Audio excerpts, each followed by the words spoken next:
Hi, beautiful people. Welcome back to my podcast show with myself, Saffron King, who is the host of Ponder on That.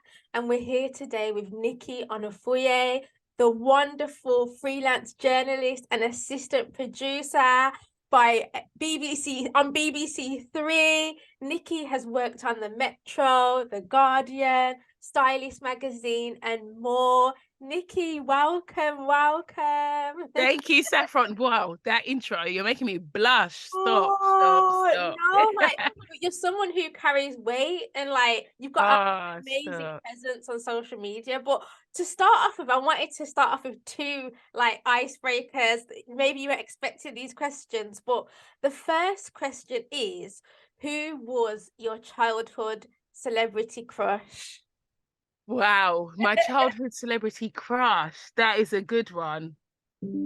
I don't know if I had one. Well, actually, I lied. JLS, Okay, yeah. Aston and Marv. Nah, the whole team. Like me and my friend, we were chasing them in our local shopping centre. Marvin told me I was beautiful. I got gassed. I was like, oh my gosh, no, no one can chat to me. That is a Me and big Marvin, one. nah, it was, yeah, I was gassed. I was Oh like, my wow. gosh, Yeah, amazing. they were the childhood crushes, yeah. Oh, that's amazing. My childhood crush was Chris Brown. I feel like that's typical in it. Chris Brown, Makes sense. that Makes era. sense. Yeah. And another question is, who, in your opinion, who would you say is the most interesting Disney character or your most interesting Disney film, whichever one you want to choose? Oh, that's a good one. That's a good one. Character in terms of the actresses or like Yeah, it could the like maid. yeah, so more so like the main cartoon. So for example, like Yeah. Pocahontas for me would be the actual Pocahontas in that film. Okay, yeah. Or like Bella Wow. or yeah. Okay, who's mine? The most interesting. It has to be Princess Tiana. Like I love her so much. No, like sorry, I've never tried a beignet before, but just because of her, I'm going to hunt down. I will book a flight to Fine. America and get beignets. Like honestly, Oh, yeah, amazing. she's so like she was so cute. Like it was so monumental having like the first black Disney princess, and her story wasn't based on trauma, Yeah, which is what I loved. So exactly. yeah, it was really interesting to see how her story developed as well in Disneyland. Absolutely. It's an amazing analysis. And now I do love that film as well, Princess and the Frog. But yeah, Love it. thank you for sharing that, No Nikki. worries. So, jumping right into like your field of work, what made you want to get into journalism? So from young, like I've literally been a chatterbox. Like, no, my teachers used to say, Nikki, don't you shut up. And they literally used to say the word shut up. So Wow. I was like, no, that's actually rude, miss. One day I'm gonna show you. And I used to love watching Ugly Betty as well. So she was obviously an intern at a magazine, and I loved magazines. I used to collect like New Magazine, OK Magazine, the Vogues, all of that. So I was like, no, I need to write for these journalists. I need to write for these publications one day. And yeah, I did everything I could to be basically like Ugly Betty. Those kind of moments and those films inspired me to really get into journalism. Amazing. No, that's beautiful to hear. And have you watched Confessions of a Shopaholic as well? That Yes, one, I I love know that. that's a classic. No, but That thank is you for sharing. nah, Yeah. Lindsay Lohan, the goat. Literally, I thought, and she's come back now because even recently she did a film, a Christmas film, and I love Yes. it. I love it. A few people have been like to me, oh, but I love it. I really, Yeah, it's a good film.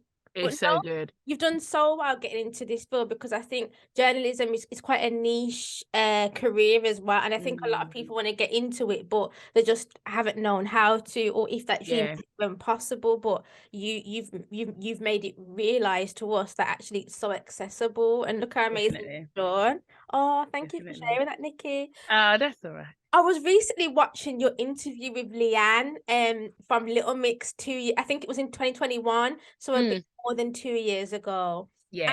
And she discussed like racism in the pop industry. Hmm. And I felt like that interview was so touching because I saw you both shared a moment where you're both kind of like teary.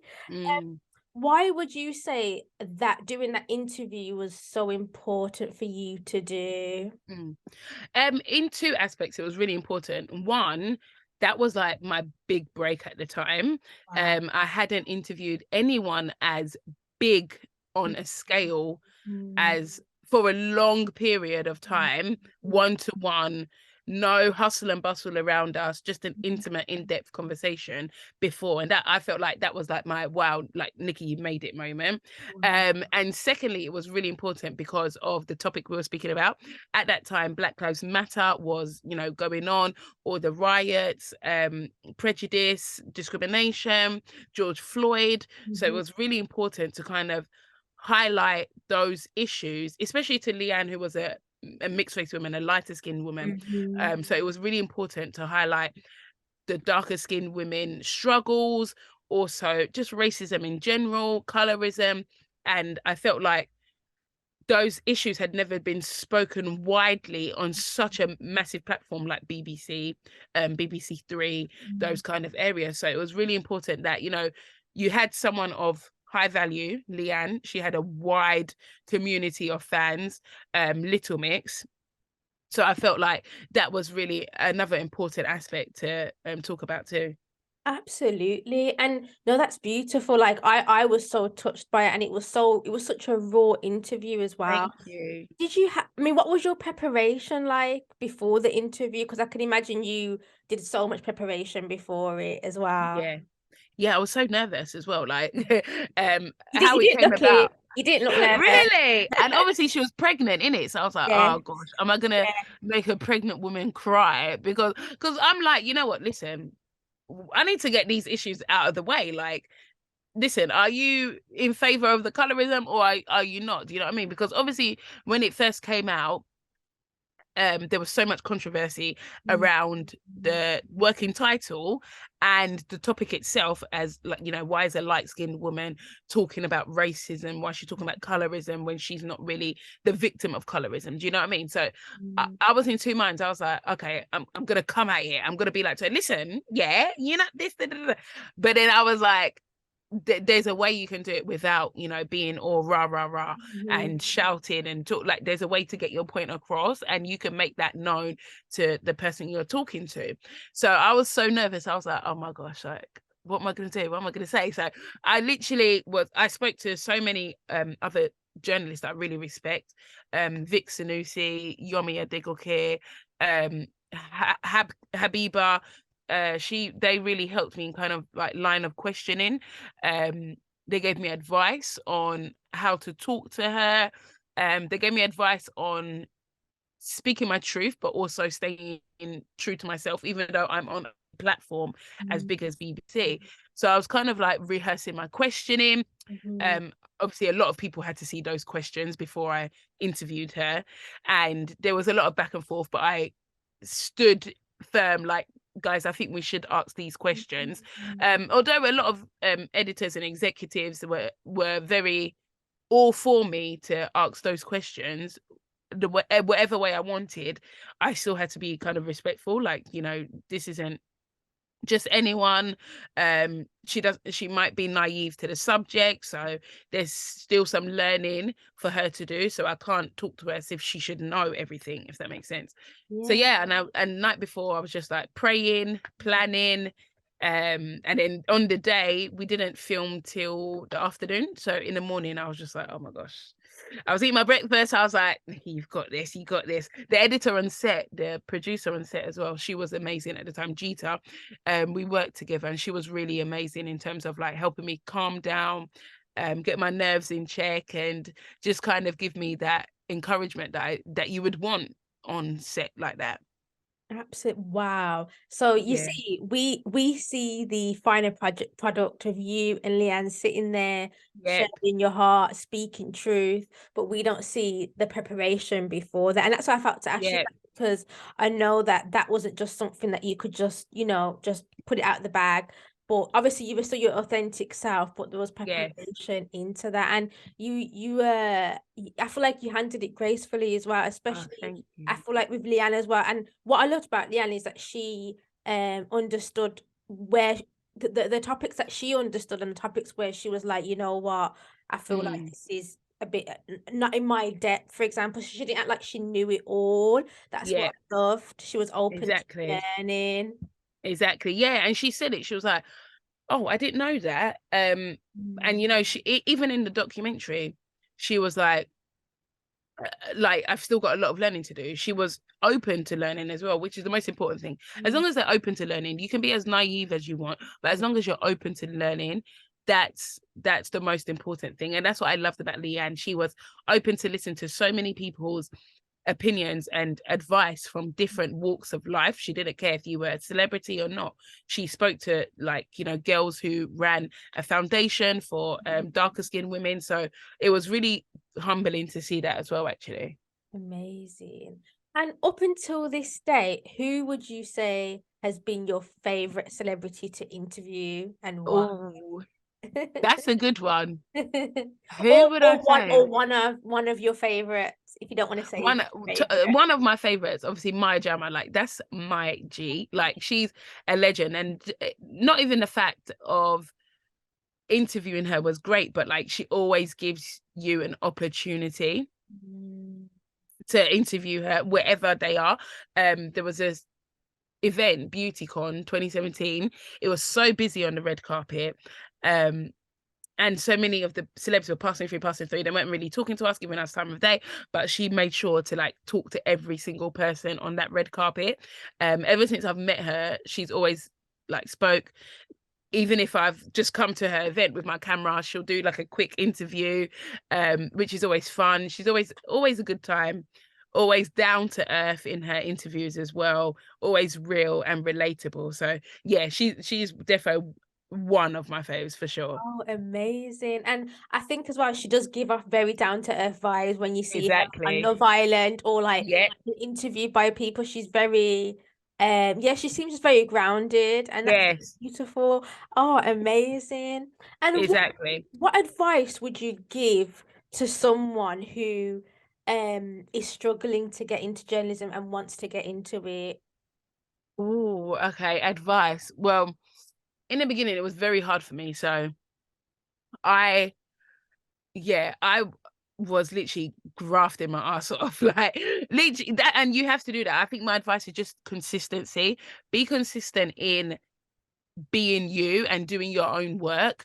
I started my own blog, the Nikki Diaries, off the back of not getting a lot of opportunities. I just started uni.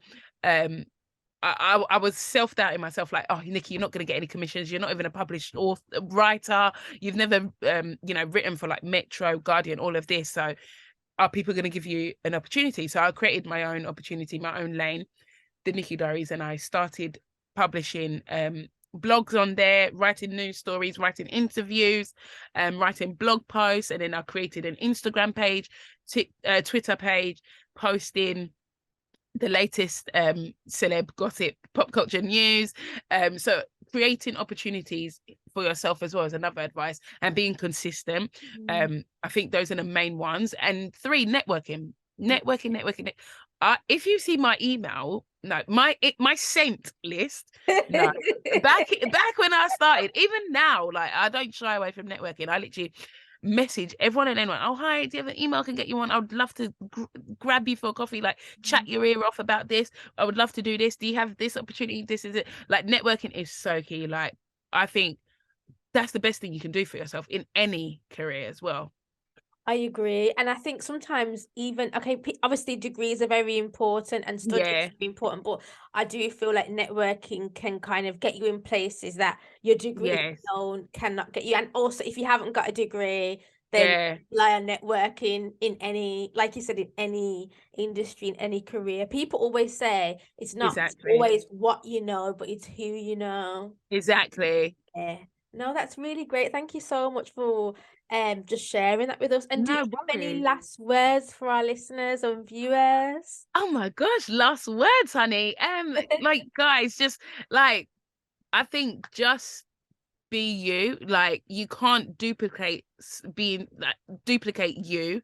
So if people are going to want you for your skills, they will come to you. They're not going to go to oh, Saffron, do you know what to do? Like, do you know how Nikki does that? Can you do it for us? Like, just believe in your source to know that when your time comes, it's gonna be a shutdown. Like, and I love that. Like, I spent years like grafting, and I think obviously my big break was that Leigh-Anne one, which was in 2021. I've been doing journalism since like what 2015, sorry. Like when I was in uni, all the way up. I was doing free work experience, free internships. Honestly, don't do stuff for free, guys. That is my last word. In these costly lives, don't do it for free, my hands. Don't do it for free. Nikki, just to go back to what you said, like, you know, because you've been grafting for years, what do you think kept you going? Because sometimes we can start things and then when we don't always see an instant like result, 100. we can get Definitely. a bit downhearted. Like, what would you say kept you going? Passion. I had a passion to, you know what, I didn't shy away from the fact, you know what, I love pop culture, I love celebs, I love gossip, I love knowing what Kim Kardashian ate, I love knowing who Drake is dating. I didn't shy away from that. And you know, some people might think it's shallow, but you know what, it's my niche. Absolutely. It's my bag. And I had a passion for pop culture. I had a passion for writing, being a journalist, being a presenter. So that kept me going. As long as, like, I would do this for free if it meant a wide range of people were reaching my work, but it's a cosy live, so I can't do it for free. But the passion.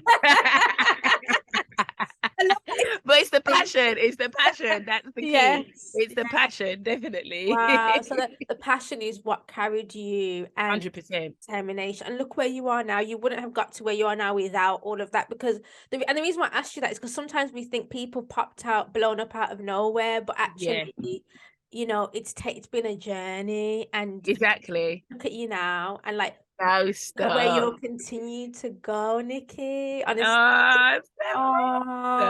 No, thank you for coming on to the show.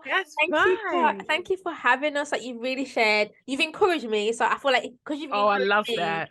You would have definitely encouraged someone else listening out there now. Oh, I love that. Thank you, Saffron. And where can we find you on handles? Oh, okay. So let me go through.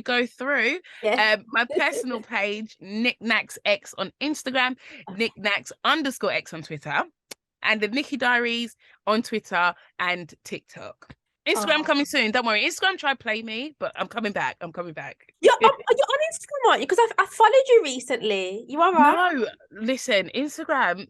So the first page I made, someone hacked me and they locked me out of it, and they've just left the page there, which was really annoying.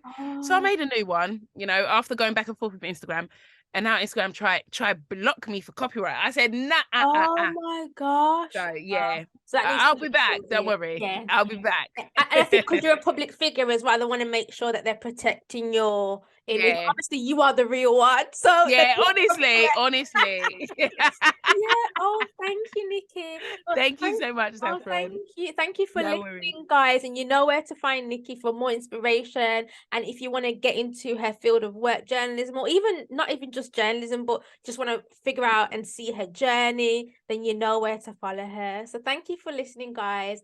And you can find us on Instagram at _pondering that with Saffron. With Saffron King, and then our YouTube is Pondering That with Saffron. So thank you, guys, and keep listening in and tuning in. Take care for now. Bye.